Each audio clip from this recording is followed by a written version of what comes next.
I was gonna have my my emotional support water bottle on hand. Anyways, what's going on, everybody? Welcome back to a brand new episode of Sam Talks Nerdy. Hope you're happy, doing well, dominating life.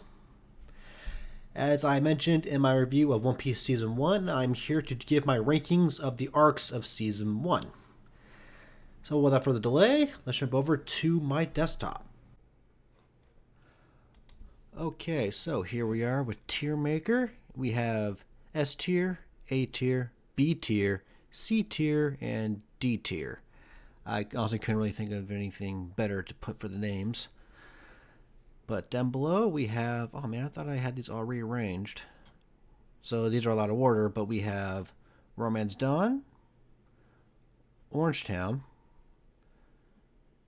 where's Seer Village? No. Actually, let me restart. All right, here we are. We have Tier Maker right here. We have S tier, A tier, B tier, C tier, and D tier. Then down below we have all of the arcs. We have Romance Dawn, Orangetown, Syrup Village, Gaimon, Baratier, Arlong Park, Adventures of Buggy's Crew, Locktown, Rivers Mountain, Whiskey Peak, and the Trials of Kobe and Meppo. Let's go. So right off the bat, I'm going to have to give the Trials of Kobe and Meppo D tier. Just, it wasn't that interesting. The only good thing that they did was that it introduced Garp and Bogart, and also fuck Kobe. Now let's get to the main stuff. Romance Dawn. I'm going to have to say it's A tier because it does get you invested in the world. It does a good job of introducing Luffy, Zoro, and setting up Nami for Orangetown. Plus, the fight with Axe Hand was pretty cool. So yeah, I'm gonna have to give Romance Dawn A tier. Next, Orangetown. Well, we were fully introduced to Nami in this, and then we also were introduced to Buggy, and we got some really good action, like real action, like those multi-episode fights. But it wasn't really that interesting beyond introducing Nami, Buggy, and giving us our first big fight. So I'm torn between A tier and B tier, but I'm going to have to give it A tier, but it's below Romance Dawn. Next, Syrup Village. And it was good. I mean, it introduced Usopp, but other than that, it just kind of drug out a little bit, and Captain Kuro wasn't really that interesting, so I'm going to have to give it... I'm going to have to give it B tier. Gaimon. This is another D tier because it just felt pointless. There was literally one episode, and nothing came of it other than introducing Gaimon and then just being a pissed off for Baratier. Speaking of Baratier, and that was a pretty good arc. It introduced us to Sanji, Zeph, Don Cree was a pretty cool threat.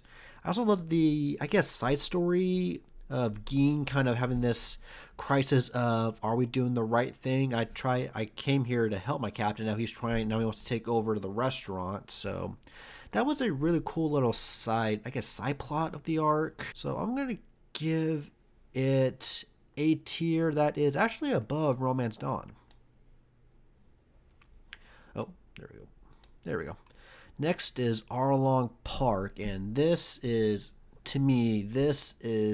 S tier because it was so good. Like, and I actually want to correct something I said in my review of the anime, but so I said in my review that Nami got the most character development in the entire season. Well, I misspoke. Everyone got a good amount of character development, but Nami's was the more juicy because everyone got like little nuggets during different arcs. So with Luffy, we learned about him and his relationship with Shanks and Romance Dawn.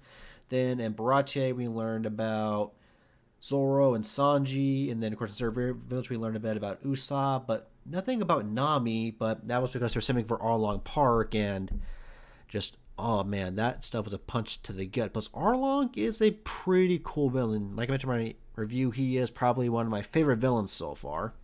So yeah, I'm gonna have to give it S tier. Plus, those fights were intense. Next is the Adventures of Buggy's Crew, and originally I was gonna give this D tier, but I don't know because I thought it over, and while it wasn't really that interesting, it does set up him returning, him teaming up with Alavita, him getting his crew back, and then their mission going to Locktown to kill Luffy. So I'm gonna have to give it C tier. Of wasn't that interesting, but you can find some sort of enjoyment out of it.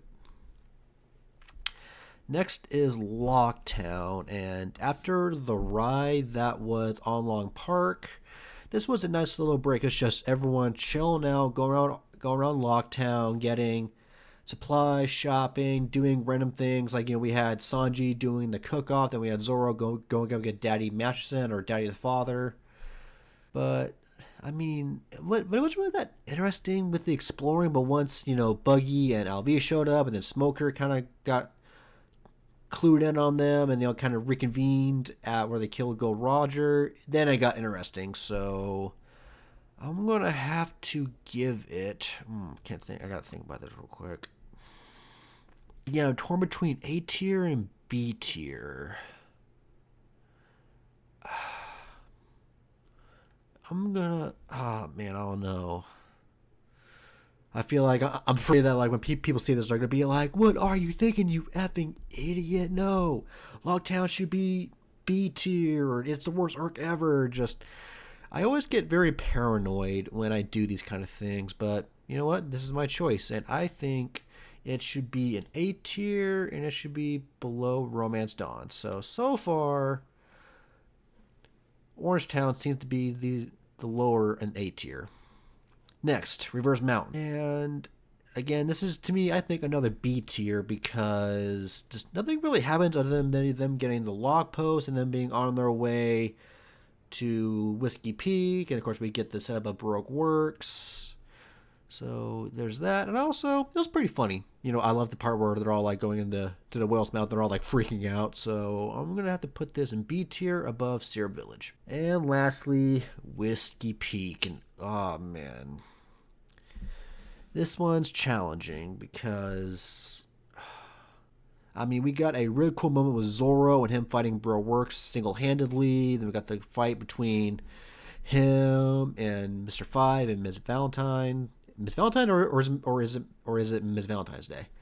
And then of course we have him fighting Luffy because Luffy got confused. Then we have the funny moment of Nami losing her stuff because Vivi had to tell them who the leader of Baroque Works was. Plus, it just set up the threat of Baroque Works and the sort of arc going forward. So, but other than that, it was just a lot of setup. So I'm gonna have to say. Well, one second. Let's fix that. Sorry. I'm gonna have to say. This is tough. Again, if I anger a lot of you with my choices, I'm sorry, but these are my choices. And who knows, maybe as I think about this stuff and then kind of watch some other people's thoughts and reactions, maybe my thoughts will change as well. And I'll be like, oh yeah, there was a good point about that. And maybe I was wrong and so on and so forth. But anyways, Whiskey Peak, I'm going to have to give it B tier and put it above Reverse Mountain. There we go. And yeah, those are my choices for for One Piece Season 1. These are my rankings of the arcs, and I definitely plan to come back to this as I finish each season and to keep adding on all the other arcs. So this could look drastically different as we go along. But let me know your thoughts. Do you agree with my rankings? Do you not agree with my rankings? Should I maybe woody flip some around? Comment below. Alright, that'll be it for this episode of Sam Talks Nerdy. Thank you for watching or listening, if you're listening via my podcast. Please make sure to check out my review of One Piece Season 1. I'll have that linked somewhere up here in the video and down below in the description. And if you're listening via my podcast, do the usual stuff. Follow me on Apple Podcasts, Google Podcasts, or Spotify, and leave me a 5-star rating and a good review where you can. If you're watching me on YouTube, do the same stuff of like, comment, and subscribe. And I will see you or talk to you next time. Peace out.